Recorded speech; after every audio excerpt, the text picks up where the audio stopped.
Sa buong buhay ko ng pagtatrabaho bilang isang Reddit investigator ay ngayon ko naranasan yung ako ay magtulak. Ano po? Meron kasing isang barangay dito sa bayan ng Pagsanghan, Laguna na mararating lamang sa pamamagitan ng hanging bridge.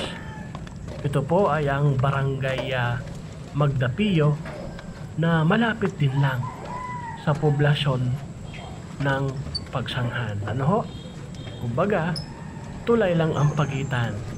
Pagkatapos kong umikot ng isang tulay para makarating naman ako dito sa barangay ng Magdapio, kailangan kong magtulak. Itulak ang motorsiklo na ginagamit ko sa aking pagtatrabaho. Kasi nga po, pagtawid ng tulay, may mga kalsada din naman. Kanya nga lang, ang po pwedeng pumunta lang dun sa barangay na yun ay mga nakasingle na motorsiklo. Walang four wheels doon.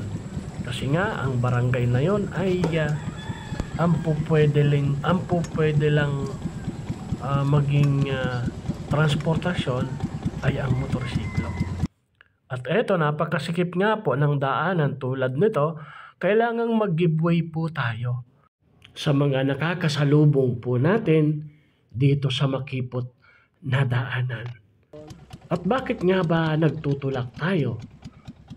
Meron kasing ordinansa dito sa barangay Magdapio na ang motorsiklo ay hindi po pwedeng paandarin kapag nandito sa hanging bridge. Siguro, para na rin sa kaligtasan ng nakamotorsiklo. Kasi madulas po itong bakal na dinadaanan po natin. Ano ho? Kumbaga, pag pinaandar mo, po pwedeng matumba ka. Kaya siguro nagkaroon ng ordinansa ang barangay na itulak na lang ang motorsiklo para makarating ka doon sa kabilang ibayo ng barangay. Kaya naman sinunod natin yon at tayo'y nagtulak.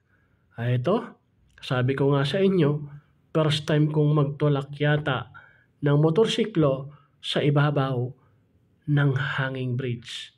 Natuwa lang ako kasi maganda yung tanawin habang nagtutulak ako ng motorsiklo. Para bang nag-i-enjoy din naman ako, kaya eto, may nakasalubong tayo, nagtutulak din.